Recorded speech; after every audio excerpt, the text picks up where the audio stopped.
Olá, eu sou o Gabriel, monitor de Física 1, e esse aqui é o estudo das polias. Atribuído a Arquimedes por volta do século III a.C., as polias são dispositivos mecânicos utilizados há séculos para facilitar o levantamento e movimentação de cargas pesadas. Uma das configurações mais comuns é o sistema de polia móvel, que oferece uma vantagem mecânica significativa ao reduzir a força necessária para realizar um trabalho. Podemos observar as aplicações desses dispositivos mecânicos em nosso cotidiano, como por exemplo em um guindaste ou em uma ponte rolante.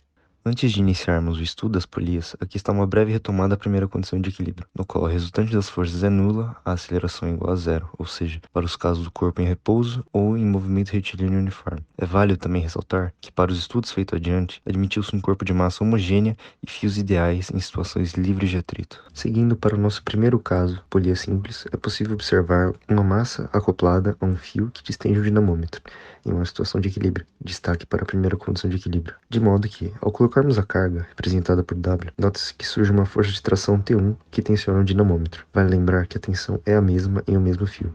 Sendo assim, a força EQ que equilibra o sistema é equivalente à carga W aplicada, conforme apresentado no equacionamento.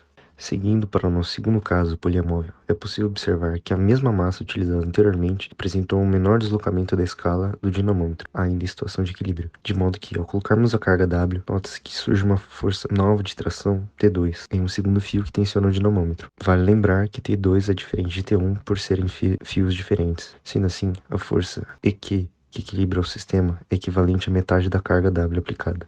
Essa relação pode ser melhor observada nesta imagem, em que utilizou-se metade da massa para equilibrar o sistema. Agora, para o nosso terceiro caso, com duas polias móveis ainda em situação de equilíbrio, é possível observar que a mesma massa utilizada anteriormente apresentou um deslocamento da escala do dinamômetro ainda menor, de modo que ao colocarmos a carga W, nota-se que surge uma nova força de tração T3 em um terceiro fio, que por sua vez tensiona o dinamômetro. Lembrando que T3 é diferente de T2, que é diferente de T1. Sendo assim, a força EQ, que equilibra o sistema, é equivalente a 1/4 da carga W aplicada, conforme apresentado no equacionamento. A imagem a seguir evidencia esta relação, na qual utilizou-se uma força 4 vezes menor para equilibrar com a carga aplicada. Observando as relações obtidas anteriormente, é possível concluir uma expressão geral para essas situações de equilíbrio com polias móveis, de tal forma que, para o número n de polias móveis em um sistema, a força necessária para equilibrar o sistema é igual a carga aplicada dividido por 2 elevado a n, que é equivalente ao número de polias móveis. Antes de seguirmos para o próximo caso a ser analisado, aqui está uma breve recordação das equações horárias da cinemática e da segunda lei de Newton. Aqui temos a equação horária da posição, a equação horária da velocidade e a equação de Torricelli. Na segunda lei de Newton, temos que a resultante das forças é diferente de zero e o sistema encontra-se acelerado. É possível notar também que o mesmo corpo pode se apresentar em diferentes situações, como mostra o exemplo, na qual em Y o corpo encontra-se em equilíbrio e em X possui força resultante diferente de zero. Assim como mostra o exemplo, temos que o peso é igual ao normal e em X a força resultante é igual a força F menos a força de atrito igual a massa vezes a aceleração. Prosseguindo para o caso acelerado, como pode ser observado no vídeo, a massa apresenta-se fora da situação de equilíbrio, apresentando uma resultante para cima, considerando o momento em que o fio é puxado. Nesse sentido, vamos estudar os deslocamentos de cada fio para entender como funciona a vantagem mecânica em um sistema de polias móveis, observando o comportamento das acelerações. Para isso, observemos a variação de cada trecho em um mesmo fio. O trecho A passou a ser A mais ΔS1, o trecho B passou a ser B menos ΔS2, assim como o C passou a ser C menos ΔS2. Como se trata de um mesmo fio, logo a soma dos trechos deve ser a mesma. Sendo assim, observamos que o trecho ΔS1 é equivalente a 2 vezes o trecho ΔS2. Logo, aplicando a equação horária da posição e admitindo a velocidade inicial igual a zero, temos que a aceleração do ponto puxado é A1 e este é o dobro do centro da aceleração da polia, A2. Realizando o mesmo procedimento para o segundo fio, nos trechos D e E, temos que a aceleração A2 é o dobro de A3, de modo que podemos concluir que ΔS1 é igual a 2 vezes ΔS2, que é igual a 4 vezes ΔS3. Assim, A1 é igual a 2A2, que é igual a 4A3. Aqui é possível observar de forma mais clara esta relação dos deslocamentos, reforçando o cálculo feito anteriormente, né?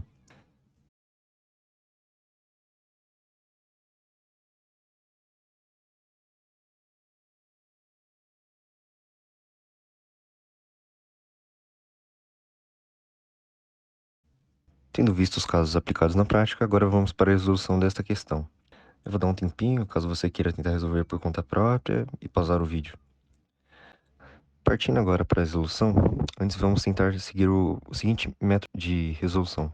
É entender a informação desejada, observar os dados do problema e, a partir disto, analisar os conceitos a serem aplicados e realizar modelo físico-matemático. E, por fim, se for cabível, discutir os resultados. Sabemos então que o corpo A se movimenta para baixo, que podemos considerar o fio e a polia como ideais, conforme destacado. Além disso, foi pedida a aceleração do corpo A, com dados os pesos de A e de B e o valor da gravidade. Com isso, temos a nossa informação desejada e os dados do problema. Tendo isso em mente, nós podemos associar os conceitos observados anteriormente do caso acelerado. Sendo assim, trabalharemos com a cinemática e a segunda lei de Newton. Vamos primeiro observar os trechos como feito anteriormente e buscar uma relação entre as acelerações. Feito isso, aplicamos a segunda lei de Newton para ambos os corpos em função de suas respectivas acelerações, de modo que assim será possível encontrar o valor de cada uma das acelerações.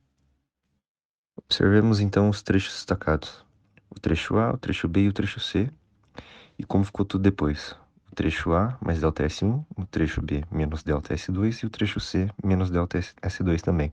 Somando tudo isso, nós temos que esses devem ser equivalentes, pois se trata do mesmo fio. Podemos subtrair dos dois lados a soma de A mais B mais C e ver qual é a relação de ΔS1 com ΔS2. Aqui nós podemos ver que ΔS1 é igual a 2 vezes ΔS2. Aplicando então a equação horária da posição e adotando a velocidade inicial igual a zero, pois o corpo estava em repouso, nós temos que a aceleração do corpo A, denominada A1, é igual a 2 vezes a aceleração do corpo B, A2. Vamos então aplicar a segunda lei de Newton, considerando essas acelerações. Assim, seguindo o sentido do movimento, nós temos que o peso de A, PA, menos a atração do fio T1 é igual a massa de A vezes a aceleração do corpo A, ou A1. E nós podemos substituir a relação encontrada anteriormente de A1 com A2 já nesta equação.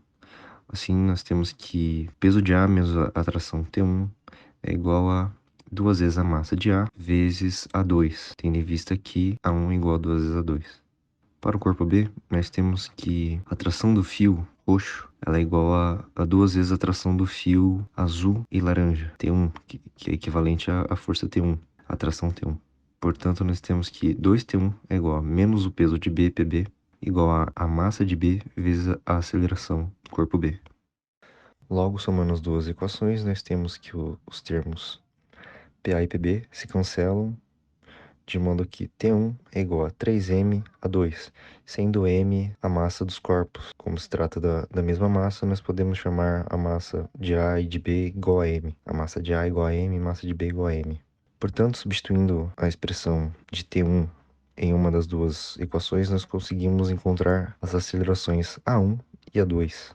De modo que temos que a aceleração A1, a aceleração do corpo A, é igual a 4 metros por segundo ao quadrado. E que a aceleração do corpo B, por sua vez, é a metade de A, 2 metros por segundo ao quadrado. Com isso, nós podemos concluir que, para uma mesma massa, os corpos apresentam diferentes acelerações, o que pode consistir em uma vantagem mecânica a depender do caso a ser analisado. Com isso, nós concluímos nosso estudo aqui sobre polias e agradeço pela atenção. Até a próxima.